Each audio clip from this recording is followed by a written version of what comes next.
The wind, a relentless sculptor of the Arizona desert, howled a mournful song as it whipped sand against the ancient adobe dwellings of the Hopi people. Inside, beneath the flickering glow of a single oil lamp, a disquiet settled on the weathered faces gathered around the worn wooden table. For generations, whispers of prophecy had echoed through the mesas, passed down from elder to child, not as pronouncements from a single, all-powerful leader, but as a collective tapestry woven from dreams, visions, and the keen observations of their ancestors. Leadership for the Hopi wasn't a singular crown bestowed upon a chosen few, but a shared responsibility, a dance of knowledge passed down through the intricate web of clans. Tonight, however, the air crackled with a tension thicker than the dust swirling outside. An age-old prophecy, a chilling premonition that had haunted their dreams for centuries, was rearing its head once more. They spoke of 4 worlds, the ones they had already traversed, and the one that loomed ominously on the horizon, a world shrouded in mist and uncertainty. Each world, according to the prophecy, had succumbed to the same tragic fate, a relentless pursuit of self-interest, a gnawing greed that devoured their morals and ultimately led to their destruction.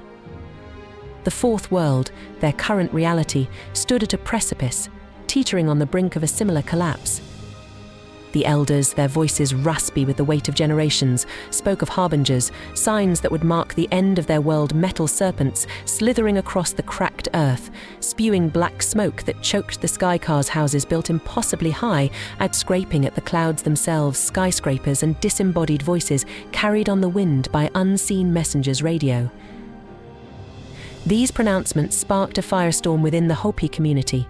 Some, clinging desperately to the wisdom of their ancestors, saw the prophesied signs everywhere. Fear flickered in their eyes like the dying embers of the fire pit. They pointed to the ever-growing scars on the land, the poisoned rivers choked with waste, and the relentless hunger for more that seemed to consume the world around them. Others, skeptical and hardened by the harsh realities of life, challenged these pronouncements in heated tribal councils. They argued that the prophecies were mere superstitions, whispers of the past that held no relevance in the face of the ever-changing present. This schism threatened to tear the delicate fabric of their society asunder. Their leadership wasn't a singular voice booming from a mountaintop, dictating the course of their lives. It was a constant dialogue, a wrestling with the meaning of the prophecies and their place in this unfolding drama. The Kiva, a subterranean chamber carved into the very heart of the mesa, served as the crucible for these debates. Here, under the watchful gaze of ancestral spirits painted on the rough-hewn walls, men and women, young and old, gathered in the flickering torchlight. The Kiva was no stage for self-serving speeches or fiery diatribes. Instead, it was a space for measured discussion, a communal search for understanding where everyone's voice held weight. The most respected elders, chosen not through boisterous elections or empty promises, but through a lifetime of service and wisdom, would guide the discussions. Their goal wasn't to impose a singular vision, but to seek a consensus, a shared understanding of the path forward. One prophecy, particularly fraught with debate, spoke of purification. Some saw it as a cataclysmic event, a fiery purge that would cleanse the earth and leave only the most worthy to rebuild. Others, with a flicker of hope in their eyes, believed it was a time of spiritual cleansing, a call for the Hopi to shed their corrupt ways and embrace their true purpose as guardians of the earth. This debate raged on, fueling a constant election within the community, an election not for a single leader, but for the very soul of the Hopi nation. The Hopi way of leadership stood in stark contrast to the model filtering in from the east, brought by the pale-faced men with their loud voices and winner-take-all mentality. These men, with their focus on charismatic leaders and elections that pitted brother against brother, struggled to grasp the Hopi way. To them, leadership wasn't about a single voice bellowing commands, but a symphony of voices, each contributing their unique melody to the ever-evolving song of the Hopi people. As the years bled into decades, the Hopi continued to navigate the challenges of a changing world. Their prophecies, far from fading into myth, became an even more urgent source of debate. Were the trails of condensation left by iron birds in the sky the spiderweb cast across the heavens? Did the mushroom clouds that blossomed in the distant deserts herald the final purification? Every new development sparked fervent discussions in the Kiva, a testament to the enduring power of their collective leadership. Theirs wasn't a leadership built on pronouncements or blind obedience. It was a leadership woven from the threads of doubt, hope, and a fierce determination to decipher the whispers of the future. The elders, their faces etched with the wisdom of countless sunrises and sunsets, felt the weight of responsibility pressed down upon them. They knew they weren't the sole arbiters of truth, but rather the guides, helping the community navigate the perilous path ahead. One such elder, Tawa, a man whose skin bore the map of his life etched in wrinkles, spoke with a voice that resonated like the desert wind.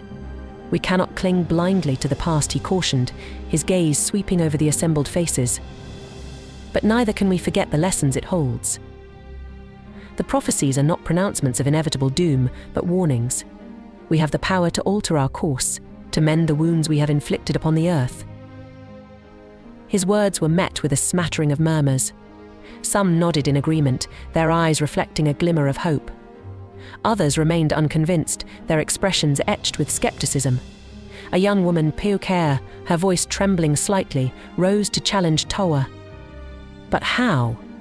The white men with their iron beasts and insatiable greed seem unstoppable. How can we, a small tribe clinging to our ancient ways, possibly hope to change their path? A deep silence descended upon the Kiva. This was the crux of their dilemma.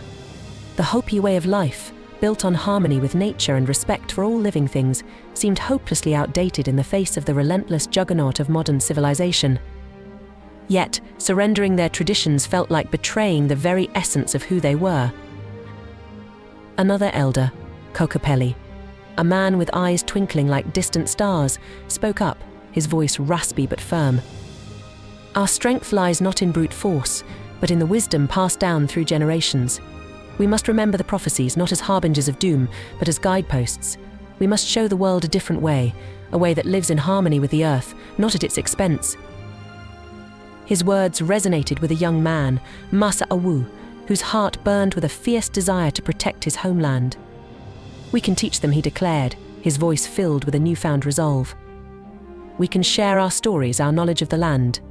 Perhaps, if they see the beauty and fragility of what they are destroying, they might choose a different path."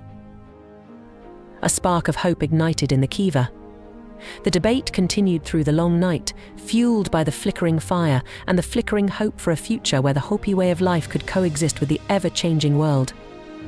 They understood their leadership wasn't about a single decision, but a series of choices, each one a step towards fulfilling their ancestral responsibility.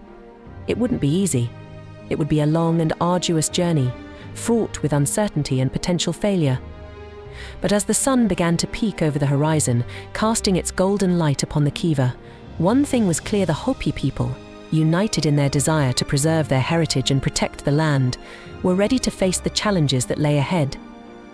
Their leadership, a tapestry woven from the threads of tradition, hope, and determination, would light their path through the coming storm.